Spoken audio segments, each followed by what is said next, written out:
कर्पूरगौरं करुणावतारं संसारसारं भुजगेन्द्रहारं सदा वसन्तं हृदयारविन्दे भवं भवानी सहितं नमामि। गुरुर्ब्रह्मा गुरुर्विष्णु गुरुर्देवो महेश्वरा गुरुर्साक्षात् परं ब्रह्म तस्मै श्री गुरुवे नमः। आखण्डमण्डलाकारं व्याप्तं येन चराचरं तत्पदं दर्शितं येन तस्मै श्री गुरुवे नमः। बोलिए श्री काशी विश्वनाथ की जय, बोलिए श्री सद्गुरुदेव भगवान की जय। काशी विश्वनाथ 12 शिवलिंगों में प्रमुख हो काशी विश्वनाथ।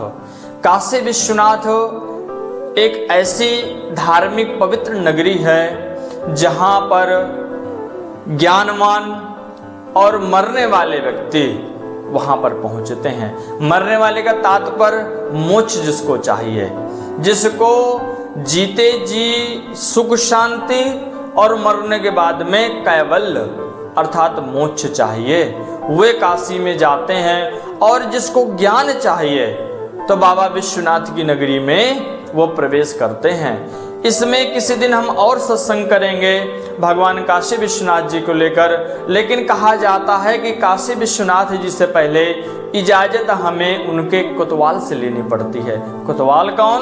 कोतवाल काल भैरव।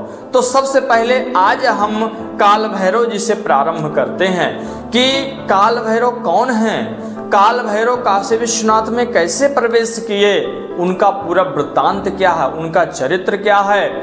आप लोग जाते हैं काशी विश्वनाथ तो आप लोगों ने भी कोतवाल जी के दर्शन किए होंगे, काल भैरव जी के दर्शन किए होंगे। तो ये कथा जो हम बतलाने जा रहे हैं ये महाभारत में, उपनिषदों में और शिव पुराण में भी इसका उल्लेख मिलता है। तो आइए जानते हैं भगवान काल भैरव के विषय में। काल भैरव जी साक्षात भगवान शिव हैं। भगवान शिव हैं तो कैसे हैं? तो एक बार ब्रह्मा जी में और भगवान नारायण में थोड़ा सा नोक-झोंक हो गई। किस चीज को लेकर नोक-झोंक हो गई? ब्रह्मा जी कहते हैं हम बड़े, भगवान नारायण कहते हैं हम बड़े। तो ये हुआ कि इसका निर्णय कैसे हो। तो उसी बीच में जो प्रथम शिवलिंग के रूप में भगवान शिव जी प्रकट हुए, उन्होंने समझाया लेकिन ब्रह्मा जी नहीं माने। इसके बाद में वेदों से ब्रह्मा जी ने पूछा कि कौन बड़ा, तब वेदों ने भी कहा कि कोई और है जो बड़े हैं। इसके बाद में वेदों का भी कहना ब्रह्मा जी ने नहीं माना। तब भगवान शिव जी साक्षात प्रकट हो गए। शिव जी ने भी ब्रह्मा जी को समझाया लेकिन ब्रह्मा जी ने शिव जी का भी कहना नहीं माना। और जो उनका ब्रह्मा जी का 5वां सिर है वह शिव जी की अवहेलना भी किए और भगवान शिव जी की निंदा भी करने लगे। तब उसी बीच में शंकर जी के क्रोध से, रुद्रावतार से एक दिव्य तेज पुंज प्रकट हुआ जो काल भैरव के रूप में हम आप लोग जानते हैं। और उनका इतना दिव्य तेज प्रकट हुआ, इतना विकराल तेज प्रकट हुआ कि भगवान सूर्य भगवान भुवन भास्कर भी उनका सामना नहीं कर सकते। सूर्य भगवान उनको देख ही नहीं पाते, इतना काल भैरव में तेज उत्पन्न हुआ। इतने वो तेजवान हैं। कैसे हैं? बिल्कुल काले काले, हाथ में दंड धारण किए हुए, और भगवान भुवन भास्कर भी उनका सामना नहीं कर सकते। देखिए हम आप लोग सुबह सुबह जब सूर्य भगवान के दर्शन करते हैं तो सूर्य भगवान को जब देखते हैं तो हम लोग की आंखें भी तिलमिलाने लगती हैं, उनका तेज हम लोग सहन नहीं कर सकते।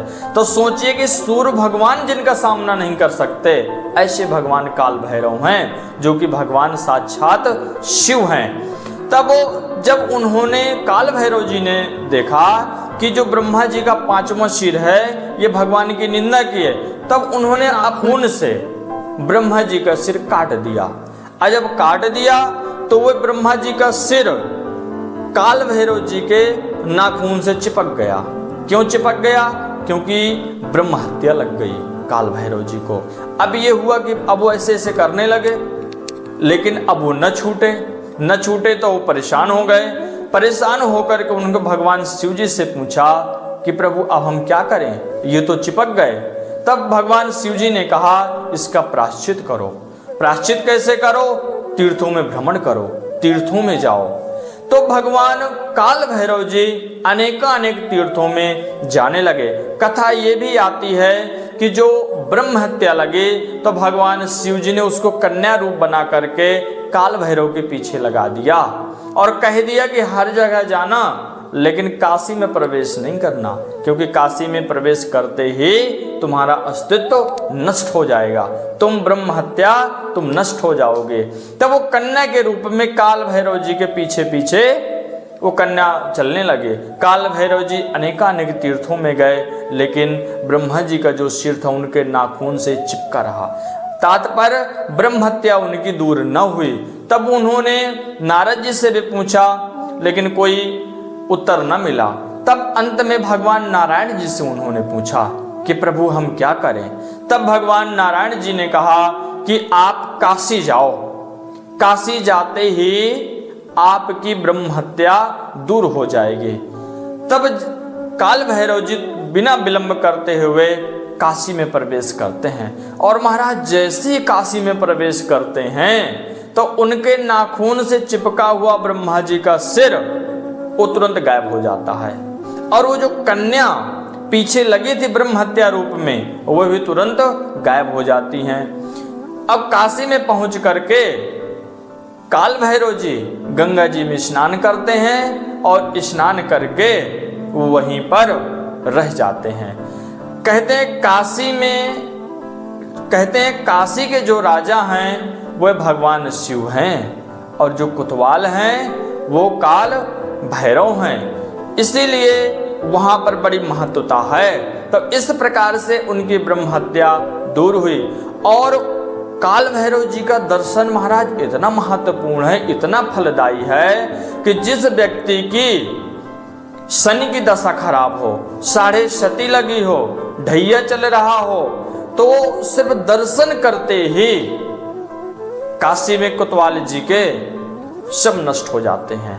देखिए जो तंत्र विद्या वाले हैं वे काल भैरव जी को बड़े अच्छे से जानते हैं कि कितने शक्तिशाली हैं वो, कितने शक्तिशाली काल भैरव जी हैं। और कहते हैं कि काशी में यमराज भी प्रवेश नहीं करते, क्योंकि काशी में सारा लेखा जोखा किसके पास में रहता है? काल भैरव जी के पास में रहता है। यमराज के दूत तो प्रवेश ही नहीं करते। यमराज भी कभी आते हैं तो काल भैरव जी से इजाजत लेकर ही काशी में प्रवेश करते हैं, वरना यमराज भी अंदर प्रवेश नहीं कर पाते। जैसे हम आप लोगों का जो लेखा जोखा है वो चित्रगुप्त रखते हैं, उसी प्रकार काशी के लोगों का जो लेखा जोखा है वह काल भैरव रखते हैं। तो इतनी महिमा है काल भैरव जी के, तो हम काशी जाएं, गंगा जी स्नान करें, काल भैरव जी के दर्शन करें, इसके पश्चात भगवान काशी विश्वनाथ जी के दर्शन करें। ये महत्वता है उनकी। बोले काशी विश्वनाथ की जय, काल भैरव जी की जय।